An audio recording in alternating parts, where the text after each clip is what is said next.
Welcome to my 40th Blu-ray and DVD movie update. Here we go again. Let's just talk about these 28 movies I got. Some of these, well, a lot of these are from Christmas, so I'm really grateful to have these. And the first one I'm going to show off is called After the Fall of New York. This is a post-apocalyptic action movie from the 80s. It's directed by Martin Dahlman.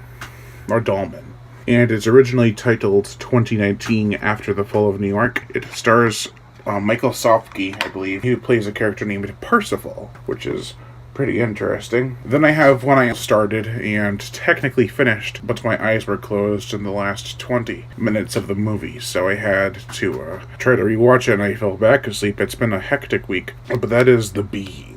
Like 2019 After the Fall of New York, this is a Code Red release, which they have their own site you can purchase stuff from. Amazon sometimes has their products, but for amazing prices, like $30. Well, Code Red and Ronin Flicks kind of do that too, but they have sales. But The Being is an alien invasion movie, kind of like an alien invading a small town. It's really low budget, but it's funny. It's directed by Jackie Caan, who I believe directed Blood Diner, which I also have but haven't watched.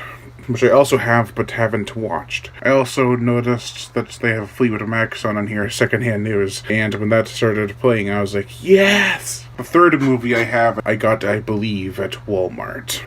Better watch out. This is a killer child movie where the kid is causing the death. But I haven't seen it. I've seen the trailer, I've seen reviews, and people are loving it, so I got the Blu-ray and DVD combo pack. It's directed by Chris Peckover. It's from Wilgo USA, who released the Phantasm box set and Train to Busan, and a whole bunch of other movies. Then I have one I already have, but the one I have doesn't work. I have this release of Blastfighter from 88 Films, but it doesn't work on my Blu-ray region-free player, which I do not know why. I think it's just regional lock. So I had to go to Ronin Flicks and buy Blastfighter. Well, I got it for Christmas on Blu-ray. And this just looks so awesome. This also stars Michael Sofsky from After the Fall of New York, and he's also a monster shark. So, yeah, it's from director Lamberto Bava, who did Demons, which is a really awesome movie. And this is kind of a Rambo ripoff, but I'll let it slide. Gotta kind of go through these quick because I don't want to waste all my battery. Next up, I have one that was suggested to me by Brad Douglas. He's a really good friend, and I'm also giving him a couple Christmas presents this year. It's a Leatherface and Black Christmas from Scream Factory, so happy belated Christmas. He already knows about him, so that's cool. But we've been friends for years, and I thought I'd pick this one up because it looked interesting. Borderlands. I do not know anything about this. I don't even recognize some of the actors, but it's an After Dark horror fest film with a goat demon, I guess. Then I have a movie that I recently watched with my brother. It is called Cobra. It is Sylvester Stallone's ghost directing project that's made a whole bunch of money, but no sequels. Go figure. It's a really entertaining action movie with a slasher element. There was an extended cut, but they opted for less time for more screenings. Then I got this one for Christmas. I had on my list Cocaine Wars, starring John Schneider. That is something else, I'll tell you. But I want to watch this one soon because John Schneider is awesome. He's a terrible actor in some regards, but he does make for fun entertainment. Then I have Crimson Peak. I can't believe I am finally picking this one up. I heard it's more of a drama / dark romance, but that's okay. Then I got Ronin Flicks' most recent release. It's Rosario Deodato's Cut and Run. This movie I've seen clips of, and it is violent looking. It's a cannibal movie with a message. Yeah. And it's part of his cannibal trilogy. You know, Jungle Holocaust, Cannibal Holocaust, Cut and Run. Next up I have a release from Retrovision. They released The Last Shark and Great White. Two separate films, but Last Shark is also known as Great White. This is Deadly Jaws and Night of the Sharks. Two action movies with sharks in them. Night of the Sharks is more of an 80s movie, and Deadly Jaws is 1974, so as you know, that was a year before the movie Jaws. I picked this one up at Walmart. It was on Sci-Fi. Never got a chance to see it, so it stars Ray Wise, so that's cool. It's called The Dead Still. I like scary movies from Sci-Fi. They're pretty cool, so this could be good, or it could be shit. I saw the trailer a while ago. I think I did a trailer reaction for it, and it looked pretty interesting. Next pile, which is bigger, so gotta be kind of quick here. I have Equalizer 2000. I picked this one up off of Amazon. It's also a run-and-flick release. It was $30, but I've heard really good things about it, so I'm like, hopefully it never goes back on run-and-flicks for a cheaper price, because I spent quite a pretty penny on this one. Then I have the critically panned Escape from LA.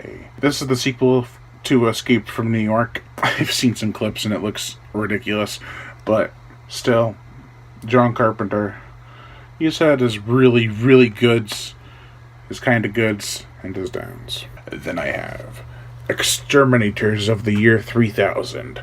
I've been on a post-apocalyptic binge lately, and this is from Scream Factory, so that's also a plus. I've seen some reviews for this. Then I have the complete series of Hannibal. All 3 seasons. I got this for Christmas, and I'm glad I did, because I've heard amazing things about this. And then I have another Scream Factory release for a crazy schlocky B-movie. Howling 2, Your Sister is a Werewolf. Or aka Howling 2, Sturba, Werewolf Bitch. Which is, I don't know if it's a better title or not, but still, a really crazy werewolf movie. They act more like vampires. The lore is more like vampires, so. Then I have a movie I've been meaning to get for a very long time, and I finally did. Husk. This is another After Dark horror fest, but it's from director Brett Simmons, who also directed Animal, which is a great creature feature. Husk, here's hoping. Then I have one I've also recently watched, Iron Master. This is a pretty awesome movie. It says it's 98 minutes, but it's actually 93. But I really enjoyed this movie. It was a lot of dumb fun, pure Italian cheese. And it has George Eastman in a leading role. What's wrong with that? And before I was speaking of Cut and Run and Rosario Deodato's cannibal career, here's his first one, Jungle Holocaust, from Shriek Show, also known as Last Cannibal World and etc. And it also comes with a whole bunch of lobby cards. That is really, really cool. Lobby cards. I'm just happy to have this. It is out of print, so I had to be careful picking it up. I was getting a cheap price for like $15. I got this one for Christmas. The Lost World, the 1925 original classic. This is before King Kong. This is before Mighty Joe Young. This is before a lot of movies. This is a silent dinosaur movie with amazing stop animation effects. Yeah, I can't wait to watch this. It's a long movie for back then, which is kind of surprising. It's actually longer than King Kong. It's 110 minutes. Then I have Mother Krampus. I saw the trailer, and it looks actually okay.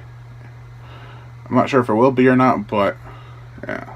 So it's supposed to be about a Krampus woman who takes 12 children every night before Christmas. Interesting. Then I have another copy, the other one I'm giving to Brad Douglas. This one is Leatherface. This was a decent movie. I got it because I'm a completionist. If I wasn't, I probably would have never bought it, but it has deleted scenes behind the bloody mask making of Leatherface, and it was directed by the guys who did Inside. And then I have Prowl. This was a fun After Dark horror fest film. It was pretty interesting too. About a group of friends who take a ride in back of a truck. They end up at a place. There's creatures, the rest is history. Next up I have a double feature, Sasquatch and its Encounter with the Unknown. Now, Sasquatch comes with a cool special feature. It comes with a Bigfoot intro. Now, what is that? That is footage that people have been looking for forever.